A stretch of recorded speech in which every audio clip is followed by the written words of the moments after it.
It's been a rough few years for Canadians looking to break into home ownership as unaffordability issues continue to persist across the country. However, Canadian real estate watchers are much more optimistic about the housing market in 2025. Our next guest thinks housing will be busier in 25. However, we are unlikely to see a rapid acceleration in house prices. John Pasalis is president at Realosophy Realty. Thanks for joining us, John. How are you, sir? Happy New Year. Happy New Year. Thanks for having me. Absolutely. So let's look back before we look ahead. In 2024, you say that mid-year there was a significant cool down, especially in condominiums where new units flooded the market. So can you explain some of the drivers in the Canadian condo market?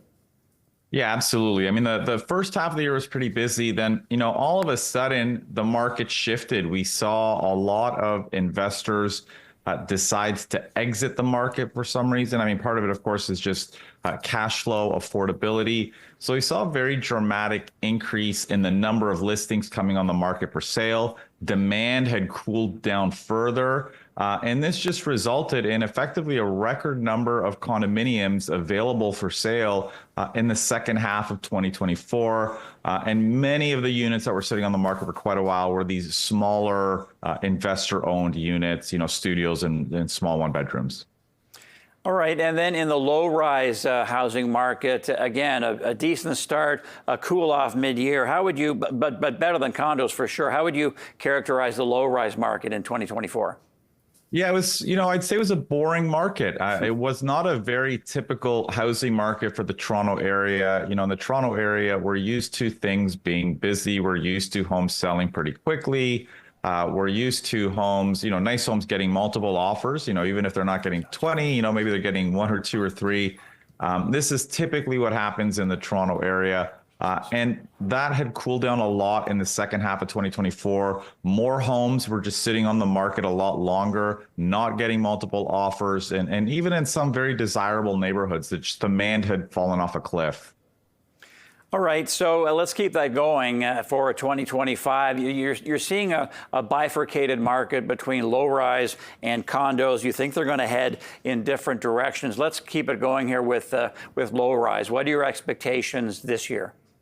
Yeah, so I think we're expecting the low-rise markets to be more competitive. So the combination of lower rates plus the federal government's changes to insured mortgages. And the two main ones are that they increased the cap on insured mortgages. So before December 15th, the maximum cap on it was $1 million. So if you spent over $1 million, you needed 20% down. Under $1 million, you can buy with less than 20% down. That has gone up to $1.5 million. And on top of that, they increased the maximum amortization on insured mortgages to 30 years. So this is all demand stimulus that's likely going to drive more people into the low-rise market. That market will be a bit busier, not as competitive as we're used to seeing because rates are still relatively high. But we will see a more competitive market than we saw this last year. And then on the condo side of things, you point out that more new units are going to hit the market this year, and that a lot of people would have bought these a few years ago at higher levels. So will we see a lot of buyers trying to decide, okay, do I close this deal or do I just walk away? Yeah, that's going to be, so we did see a little bit of that in 2024. Many of the units that completed last year were not really worth what investors paid for them. The difference was that, the difference between what investors paid and what they were worth was maybe 5, 10, up to 20%. And as we move into 2025, the spread is going to be bigger. So investors paid really high premiums for many of the units that are going to be completed. By the time they complete, they're going to probably be worth 20 or 30% less than what they paid for them. So some of those investors may have a hard time getting financing. Will they be able to close? And how does that impact the whole, condo development are things that we're going to be keeping an eye on in the year ahead. Now, broadly, John, we know the Bank of Canada cut rates several times, a couple of times, I believe 50 basis points, cut them rather substantially. Did we see the type of activity and reaction in the marketplace that you would have expected or not necessarily?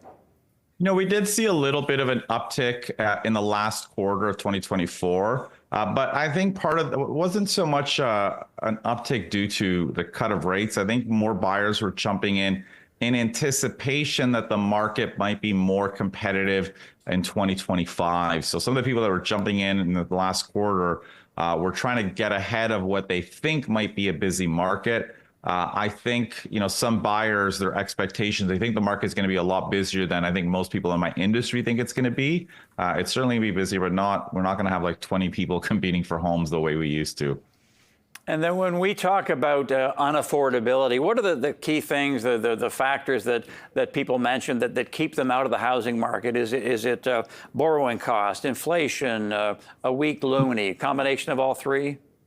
Well, there's two main things right now. I mean, three main things I'd say. Number one is, house prices are incredibly high in markets like Toronto and Vancouver. They're 10 times a household income.